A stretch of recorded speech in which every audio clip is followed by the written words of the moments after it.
Wall Street on paanikas ja probleem sai alguse 6000 miili kaugusel. 2026 aasta suvel nägid üle 320 000 Lõuna-Korea investori, kuidas nende kontod likvideeriti vaid mõne tunniga. Miks? Sest maailma kõige kasumlikum ettevõte tegi just midagi, mida ta pole 20 aasta jooksul teinud. Alphabet, Google'i emaettevõte, kaotas ühe kvartaliga $5,9 miljardit. Kõik tehisintellekti peale. Suurte tehnoloogiafirmade tehisintellekti vaimustus ei ole lõputu rahamasin. See on väärtust hävitav must auk. Kui Seoul lõpetab kauplemise, on järgmiseks New York ja sina oled selle tagajärgede keskel. Viimase 5 aasta jooksul on USA, Nasdaq 100 ja Lõuna-Korea aktsiaturg Kospi ei pööranud teineteisele peaaegu üldse tähelepanu. 60 päeva libisev korrelatsiooni keskmine ehk kui palju nad ajas koos liikusid oli 0,16. See oli sisuliselt lihtsalt taustamüra. 2026 aasta keskpaigaks see plahvatas, tõustes vahemikku 0,46 kuni 0,50. Teisisõnu, need kaks turgu liiguvad nüüd koos. Ja kõik taandub ühele asjale – tehisintellektile. Lõuna-Korea toodab riistvara, mis hoiab USA tehnoloogiamulli koos. Igal ööl, kui Wall Street magab, avavad sellised ettevõtted nagu Samsung ja SK Hynix kauplemiseks uksed. Nende kasumid, prognoosid, paanika – kõik see jõuab Ameerika investorite kauplemiskuvaritele siis, kui nad on oma kohvi lõpetanud. Kui USA kauplejad näevad Aasia riistvaratarnetes suuri langusi, mõjutab see nende enda käitumist. Kui nendel ettevõtetel on raskusi, käivitab see ahelreaktsiooni, mis mõjutab selliseid ettevõtteid nagu Alphabet, kes üritavad, kuid ei suuda tehisintellekti infrastruktuuri projektidest kasu lõigata. Korea börs on kogu tehisintellekti sektori terviseindikaator ja see indikaator on just täiesti nulli langenud. Selle kõige taga on Google'i $5,9 miljardi suurune rahakadu. See paljastab ringikujulise illusiooni, suletud ahela, kus tehnoloogiahiiglased loovad iseenda nõudluse. Nvidia tuudab füüsilisi kiipe, mis annavad jõudu peaaegu kõigile suurematele tehisintellekti süsteemidele maailmas. 2025 aastal investeeris Nvidia $100 miljardit OpenAI'sse. OpenAI kasutas suure osa sellest rahast Nvidia kiipide ostmiseks. Raha läheb välja ja tuleb kohe tagasi. Nvidia tulud tunduvad tugevad. OpenAI paistab hästi kapitaliseeritud. Väärtused tõusevad, aga see suletud ring tähendab, et neil pole isegi maksvaid kliente vaja, et bilanss hea välja näeks. See ongi oluline osa investorite ja aktsionäride jaoks. Nad näevad raha sisse väljavoolu ning usaldust tehisintellekti süsteemide vastu, mis muudab nad altimaks oma raha sarnastesse ettevõtetesse investeerima. See sama probleem ei seisne ainult investeeringus, vaid ka tulude ajastamises. Erinevalt traditsioonilistest investeeringutest, kus inimesed ootavad tulu aasta või 2 jooksul, usuvad palju tehisintellekti investorid, et tegelik tasuvus saabub alles 3 või isegi 5 aasta pärast. See hype viib teise põhjuseni, miks tehisintellekti investeeringud on nii laialt levinud. Ilmajäämishirm. Investorid tahavad varakult jala ukse vahele saada. Kui nad seda ei tee, lõikab keegi teine kasu ja see võib tähendada miljoneid. Nvidia ei ole ainus, kes seda strateegiat kasutab. Microsoft investeeris miljardeid OpenAI'sse ja see raha voolas otse Microsoftile tagasi pilvearvutuse lepingute kaudu. See on sama skeem lihtsalt teise nime all. Aga Google'i rahakulutus näitab, mis tegelikult juhtub, kui ettevõte üritab selles keskkonnas konkureerida ilma ringtehingutele lootmata. Nad püüavad katta kas infrastruktuuri ehitamise või vajaliku serverikoormuse kulud. Alphabet suutis vaid 3 kuuga kulutada $44,9 miljardit. Kogu eeldus oli, et nad loodavad oma pidevale kasvule, et kulud katta. See oli Alphabeti jaoks rekordiline kvartal.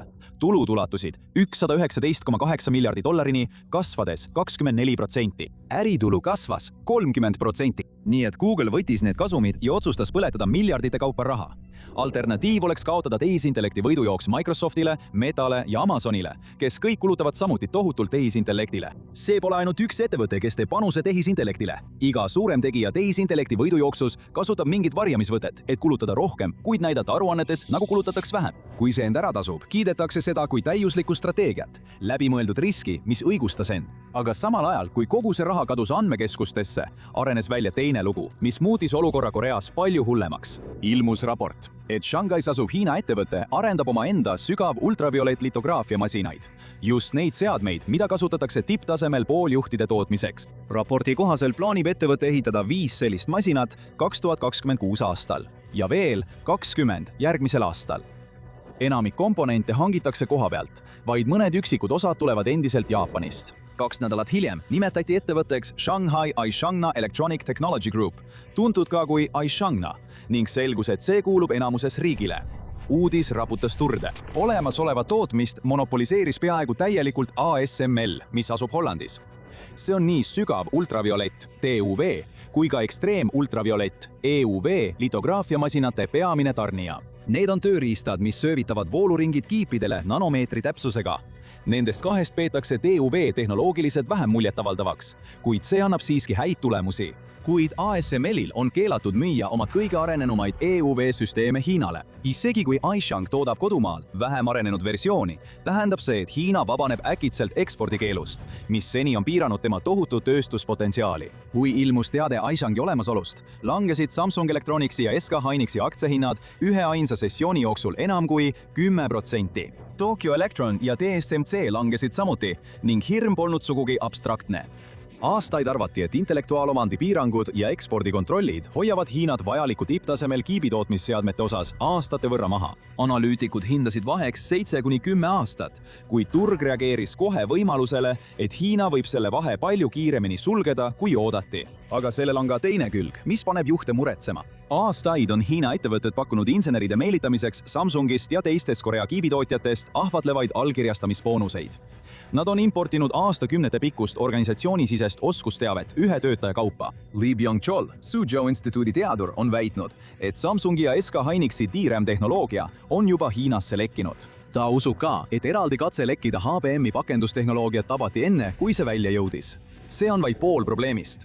Lõuna-Korea tehnoloogiatööstuses on puhkemas kodusõda. Samsung jälgib, kuidas selle kiibi insenerid, riistvara taga olevad võtmeinsenerid, lahkuvad ettevõttest ja liituvad SK Hynixiga. Meeletud tehisintellekti kasumid on muudetud relvaks, pakkudes töötajate ülemeelitamiseks kuni $500,000 suuruseid preemiapakette. Ettevõte, kes peaks kaitsma Korea pooljuhtide üleolekut Hiina ees, on täiesti abitu, kui tema enda talendid liituvad kodumaise konkurendiga. See ei ole ebaseaduslik ega ka midagi uut. Tööstusspionaaž, talendisõda ja Hiina sisemaine litograafia programm ohustavad nüüd Lõuna-Korea tehisintellekti tööstust ning kogu maailma tehisintellekti turg sõltub riigist, millel puudub varuplaan. Kui odav Hiina alternatiiv hakkab monopolile survet avaldama, variseb kogu Ameerika tehisintellekti gigantide poolt loodud finantsvundament kokku. Kuid Hiina ei piirdu ainult sellega. Hiinal on veel üks võimalus ning see võib üle ujutada maailmaturu odavate kiipidega, et Lõuna-Korea purustada. Või võivad nad kiibiekspordid täielikult keelata, rahastada omaenda tehisintellekti tööstust ja haarata enam kui miljardi inimese turu. Tööstuse jaoks, mis põhineb puhtalt spekulatsioonidel, on see tohutu probleem, sest tehisintellekt ei ole valmis toode. Juba 2023 aastal ütles Alphabeti juhatuse esimees John Hennessy Reutersile, et üksainus suhtlus suure keelemudeliga maksab 10 korda rohkem kui traditsiooniline otsing. Kui arvud kokku löödi, võis tehisintellekti otsingute lisakulu ulatuda $6 miljardi aastas. Google ütleb, et need päringu kohta tehtavad kulud on sellest ajast alates järsult langenud, koguni 33 korda väiksemaks, kuna riistvara ja mudelid muutuvad tõhusamaks. Kuid see toob kaasa uue probleemi. Vähendatud kulud tähendavad, et toodet kasutatakse sagedamini ja see tähendab suuremate ressursside kulutamist. See on lihtsalt näide Jevonsi paradoksist. Kui tehnoloogia muutub tõhusamaks, ei säästame ressursse, me lihtsalt kasutame neid rohkem. 2025 aastal tunnistas Google'i enda keskkonnaraport, et nende heitkogused olid kasvanud 50% võrreldes 2019 aastaga, enne kui tehisintellekti trend algas. Tehnoloogiahiiglased põletavad maailma, et kaitsta toodet, millel pole selget eesmärki. S&P Global Market Intelligence'i uuringu kohaselt loobus 2025 aastal 42% ettevõtetest enamikust oma tehisintellekti algatustest. See on rohkem kui kahekordne võrreldes eelmisel aastal registreeritud 17%-ga. Keskmiselt jätsid organisatsioonid pooleli peaaegu pooled oma tehisintellekti teostatavusprojektidest, enne kui need üldse tootmisse jõudsid. Eelarved kiideti heaks, pilootprojektid ehitati valmis, demod pälvisid juhatuse toas aplausi, aga midagi ei jõudnud turule. Sellel mustril on pretsedent. IBM kulutas aastaid ja miljardeid dollareid, et ehitada Watson Healthist midagi, mis pidi olema tehisintellektil põhineva meditsiinirevolutsioon. See pidi lugema uuringuid kiiremini kui radioloogid ja võrdlema ravivõimalusi. Selle asemel müüdi projekt 2022 aastal tükkidena maha, enne kui tehisintellekti suured keelemudelid avalikkuse tähelepanu köitsid. Watson Health ebaõnnestus, sest hoolimata headest tulemustest testimisel ei suutnud ükski ettevõte näha, kuidas see neile raha teeniks. IBM nõudis ka, et iga potentsiaalne ostja loobuks oma olemasolevast tehnoloogiaplatvormist ja võtaks kasutusele Watsoni oma, mis tähendas sisuliselt, et nad pidid piirduma ühe lahendusega. $1 trillioni suurused väärtused põhinevad kõik valel. Ohjeldamatu kasv põhineb investeeringutel, mis toovad kaasa veel rohkem investeeringuid. See on ettevõtete karussell, aga kes tegelikult kannab kahju, kui finantsvõimendus hakkab lahti hargnema? Kas mäletad neid Korea jaeinvestoreid ja neid 360 000 likvideeritud kontot? 62% neist kuulus alla 35-aastastele inimestele. Need olid noored inimesed, kes laenasid raha, sest turg oli tõusnud viisil, mis tundus vähem investeerimisena ja rohkem nagu mäng, kus kõik võitsid. Kui finantsvõimendus tagasi lõi, tabas see kõige rohkem neid, kellel oli kõige vähem võimalusi seda taluda. Mõned neist on nüüd maakleritele võlgu rohkem raha, kui nende positsioonid kunagi väärt olid. See mõjutab ka Ameerikat. Suur osa tavalisest pensionisäästust, mis seisab indeksfondides ja USA pensionikontodel, on koondunud samadesse tehisintellektile keskendunud ettevõtetesse, mis põletavad raha rekordilises tempos. Kui sa panustad pensionikontole ilma üksikaktsiaid valimata, suunatakse osa sellest rahast väikese grupi ettevõtete tehisintellekti ambitsioonidesse. Meeldib see sulle või mitte? Passiivne investeerimine pidi pärast .comi krahhi olema turvaline ja igav valik. 2008. aasta kinnisvarakrahh õpetas tervele põlvkonnale, et üksikaktsiate peale ei tasu hasartmänge mängida. Selle asemel sai indeksist endast koondatud panus. Ja siis on veel pensionifondid.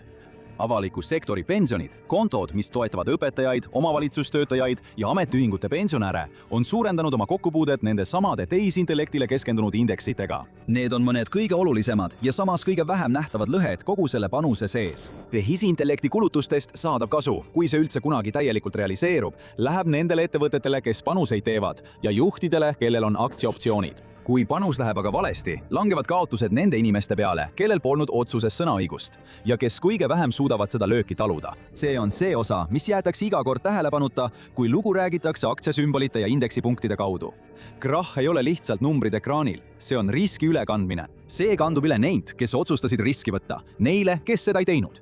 Kõige hullem on see, et see pole esimene kord. 2024 aasta augustis langesid Jaapani Nikkei ja Topixi indeksid ühe päevaga üle 12%, mis oli suurim langus alates 1987. aastast. Põhjuseks oli Jaapani panga ootamatu intressimäärade tõus, mis pani jeeni järsult tõusma. See sundis järsult lõpetama niinimetatud carry trade'i, kus investorid olid odavat jeeni laenanud, et panustada varadele nagu Ameerika tehnoloogiaaktsiad. Kui jeen tugevnes, pidid need investorid oma positsioonide katteks müüma, mis tõstis jeeni hinda veelgi ja põhjustas veelgi rohkem sundmüüki. Samal päeval langes Korea Kospi indeks üle 8% ja kauplemine peatati ajutiselt.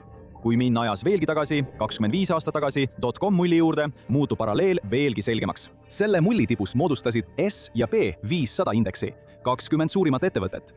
38% kogu indeksi väärtusest. 5 aastat enne krahhi oli Nasdaq tõusnud 572%, meelitades ligi investoreid, kes polnud kunagi varem aktsiaid ostnud. Kui krahh tuli, langes Nasdaq 2 aasta jooksul 78%, pühkides turuväärtusest üle $5 triljoni. Oma varasema tippväärtuse saavutas ta tagasi alles 15 aasta pärast. Täna moodustavad SP 500 indeksi 20 suurimat ettevõtet üle poole kogu indeksi väärtusest. Neist umbes 10 on otseselt seotud tehisintellekti ja pooljuhtidega. Investorite põhjendus aktsiate hoidmiseks kõlab peaaegu samamoodi nagu aastal 2000. Märkimisväärset kasumit veel pole, kuid tehisintellektis nähakse kasutamata potentsiaali ning ettevõtted, kes sellesse investeerivad, kardavad ilma jääda. FOMO. Seekord on aga üks suur erinevus. .comi krahhi ajal ei kadunud kuhugi see infrastruktuur, mis loodi. Ettevõtete poolt, mis pankrotti läksid, maha pandud fiiberoptilised kaablid jäid alles. Odav, hüljatud fiiber hakkas järgmise 2 aastakümne jooksul kandma internetiliiklust. Keegi ostis selle fiibri sisuliselt sentide eest ja ehitas sellele päris äri. Kui tehisintellekti infrastruktuur ei jäta endast sellist kingitust maha. Nendes andmekeskustes olevad kiibid degradeeruvad füüsiliselt 1–3 aastaga, kaotades suurema osa oma majanduslikust väärtusest juba siis, kui järgmise põlvkonna riistvara turule jõuab. 3 aasta pärast on andmekeskus täis vananenud kiipe ning on kohaliku keskkonna ära rikkunud, tarbides vett, tekitades müra ja saastet ning laastades kohalikku kinnisvaraturgu. Kui panus tehisintellektile enda ära ei tasu, on see andmekeskus sama hea kui vana raud. Tehisintellekti ajastu ei jäta endast pärandit. See lõpeb taevasse kerkinud võlgade ja hunniku kasutu tehnikaga, mida keegi 5 aasta pärast enam ei taha. Kui need 2 lugu kõrvuti panna, muutub olukord ebamugavaks. Aastal 2024 nägime, kui kiiresti võib teisel pool maailma toimuv valuutaliikumine sundida samal päeval 2-kohalise languse Souli börsil. Aasta 2000 näitas, mis juhtub siis, kui kogu turg veenab end, et potentsiaal on sama mis kasum, kuni hetkeni, mil see enam nii ei ole. 2026 aasta krahh sisaldab endas nii 2024 aasta finantsvõimendust ja kiirust, kui ka 2000 aasta koondumist ja valesti hinnatud potentsiaali. Ja seekord toimub see ajal, mil 2 turgu, mis sellega kõige tihedamalt seotud on, Korea kiibitootjad ja Ameerika tehisintellekti hiiglased, on omavahel rohkem seotud kui viimase 5 aasta jooksul ühelgi teisel hetkel. Tegelikult oluline küsimus ei ole see, kas see lõpeb. Mullid lõpevad alati. Küsimus on selles, kes jääb püsti, kui finantsvõimendus lõpuks enam kuhugi peitu pugeda ei saa ja kellele ulatatakse arve, mida nad pole kunagi nõustunud maksma. Ja Hiina võib olla valmis tükid kokku korjama. Et rohkem teada saada, vaata, mida Hiina teab tehisintellekti kohta, mida USA ei tea. Et näha, kuidas ta on valmis tehnoloogiasektorit raputama, või klõpsa sellele videole.